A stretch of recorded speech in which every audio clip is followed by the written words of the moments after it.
त्यांचं असं म्हणणं आहे की मागासवर्ग आयोग नेमला, आम्ही सगळं मराठा समाज तसा मागास आहे याच्याबाबतची सगळी छाननी केली, चौकशी केली आणि रीतसर कायद्याप्रमाणे आम्ही सर्वे केले आणि त्याच्यामुळे पुढच्या काळामध्ये हे जे आता 10% आरक्षण बोललं जाते ते टिकू शकतं आणि त्याच्यावरच म्हणून तुम्ही विश्वास ठेवावा. तुम्ही कायद्याच्या चौकट राहून सगळा अभ्यास करून प्रक्रिया करून दिलं हे खरं, पण प्रथम सुरुवात नाही आहे ना.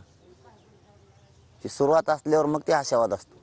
हे मॅटर्स न्यायालयात आणि न्यायालयाने त्रुटी भरायच्या सांगितलेल्या आहेत. त्रुटी भरल्यात आता, पण रिव्ह्यू फेटाळलेला आहे. क्युरिटी पिटिशन ओपन कोर्टात देणार आहे का? लोक काय नुसते डोके घेऊन नाही हिंडत शरीरावर, सगळ्याला ज्ञान आहे. हो, कशाने काय होणार आहे ते जर ते जर नाही टिकलं आणि ओपन कोर्टात क्युरिटी पिटिशनची हिअरिंग होईल हे सुद्धा सांगायला सरकार तयार, मग टिकल. पण ते ओपन कोर्टात जाणारच नसेल, वाजला कार्यक्रम मराठ्यांचा पुन्हा. याचा कायदा झाला तरी तो टिकणार नाही पुढे. कायदा ही प्रथम सुरुवात नाही आहे, म्हणजे नवीन सुरुवात एखाद्या मागणीची ते दिलंय, हे मागच्याच भिजत घोंगड आहे. त्याला फक्त ठेगळं देणं चालू आहे सध्या. एखादी गोदडी फाटलेली बघितलेली तुम्ही कवा, त्याच्यातून झोपलं की टंगड बाहेर निघत, त्याला ठेगळं द्यावं लागतं. ठेगळं देणं चालू आहे. ही फ्रेश माल नाही विकत आणलेला. ते यांनी सांगितलं की हे सुरू करते शिवायला, मान्य न्यायालयाने सांगितलं हे शिवाय सुरू करते. त्यापेक्षा इथं मराठ्यांच्या ओबीसीत नोंदी सापडल्यात, करोडो मराठ्यांची मागणी ती आहे. सापडलेल्या आहेत म्हणल्यावर टेन्शन एक सरकारला, याला सरकार हसत खेळत देऊन टाकीन आणि सगळे समाज त्यांना डोक्यावर घेऊन कसं नाचन हे स्वप्न बघन. कसलं सरकार असू दे, ते म्हणते नोंदी सापडल्यांदा देऊन टाका फटाफट. त्यांच्या सगळ्या सोयऱ्यांच्या आधी सूचना आली त्याची अंमलबजावणी करून घ्या, ही संधी आली चांगली असं म्हणू शकतं सरकार. एखादं समाज डोक्यावर घेऊन नाचन आपल्या. तुम्ही त्याचं ऐका तर ते एकट्याचं, आम्हाला आमचं आमकं होईन, आमचं ती विरोधात गेल्यावर तमकं होईन, ती विरोधात गेल्यावर आमचं काय राहिलं, ती विरोधात गेल्यावर आमचं काय होईल. मग तुमच्या ह्या गप्पा चालतात. ती विरोधात येणार, मराठी गेल्यावर मग काय खाली रे, मग बुक काढून हिट सगळ्या दुनियात. पाटील, समजा आपल्या मनासारखं नाही झालं, पुढचं आंदोलन आंतरवंतच होणार आहे का, उपोषणाचं आंदोलन असणार आहे का? नाही, ते उद्या बघू ना. उद्या आता त्यांना बी पश्चातापाची व्याख्या करायची, त्यांना जाम पुन्हा बघायचा म्हणल्यावर आम्हाला वेगळा विचार करावा लागणार आहे. आता बघूयात ना, आता उद्या त्याला ठरवू. पण आज त्यांनी फक्त आधी सूचना घेऊन उद्या आंदोलन डिक्लेअर झालंच म्हणून समजायचं. राज्यात आंदोलनाची पुढची दिशा ठरवलीच आम्ही लगेच. ते तर देणं घेणं नाही ना दादा त्यांना. उपोषण आज आंदोलन उपोषणार का?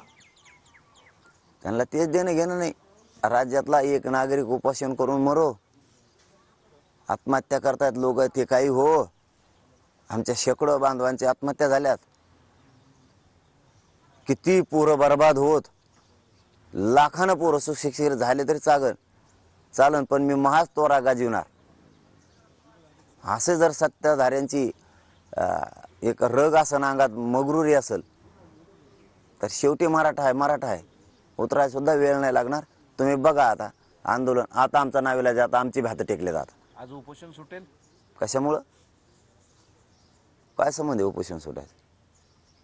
उपोषण सुटायचा संबंध काय? म्हणजे आंदोलन वेगळ्या पद्धतीने केलं जाईल. नाही, आंदोलन नाही. आज सरकार निर्णय घेईल काहीतरी आणि त्यावर अंमलबजावणी केल्यावर अर मग तर लय लवकर. आमचं काय राहिलंय? आम्हाला अंमलबजावणी पाहिजे. हैदराबादचं गॅजेट घ्यायचंय, केसेस मागे घ्यायचं, तर राहिलंच काय? ते म्हणते ते चुटकीचं खेळी, म्हणजे आमच्या हुकूतून ठुलंय. बोलत येत बी असे कलाकार ना, इथं येतात मायापाशी गप्पा आणते, शेंगा आणते तिथं व्यासपीठावर बसून. केस काही नाही हो पाटील, चुटकीची शेती आमचा. अरे म्हणलं मग कर ना, असे गप्पा आणते तिथं येऊन. गॅजेट ते तर घेतलं जमा हो, ते साधं सचिव घेऊ शकतो आमचा समितीतला, आणि सचिव तुमच्या दलाचे. मग घेतो का वा? झाले ना 5 महिने. आपण याच्यावर बोलू, ते चुटकीची याच्यावर बोलू. बरं त्याच्यावर बोल म्हणलं, मग सगळ्या सोयऱ्यांचंच करू आपण. म्हणलं सगळ्या सोयऱ्याच कर बा. मग 4 जजच आणले. काही प्रत्येकाचे 3 आहेत ना, ते वाटतात. हा 3 आहेत. हा बोट सुद्धा कमी पडायची वेळ आली एकत्र येऊ यांच्या. 3 2 मंत्री पाठिली. भलो गबाळ जमलं इथं. म्हणले आता आपण काय करू, सगळ्या सोयरा घेऊ आणि ज्यांची नोंद सापडली नाही त्यांना त्यामार्फत देऊ. हे झालं की ते चुटकीचं खेळ आहे आमचा. तो चुटकी व्हाय ना चटकी व्हाय ना, तू खातो काय, तू करतो काय, आमचा कमवून तू बेजारी चाललेली गोरगरीब मराठ्यांचा काय वेदना तुम्ही आणायला लागलात, कमून नाही केलं. त्याच्यामुळे आता एका फटक्यात सगळेच काम पुरे, सगळे सोयराबी केशीबीन सगळे जाम काय असतो पश्चाताप काय असतो बघा. आता जाऊ द्या, यांना बघायचंच ना, बघा आता तुम्ही. ते सगळे सोयरे संदर्भातला घटनेत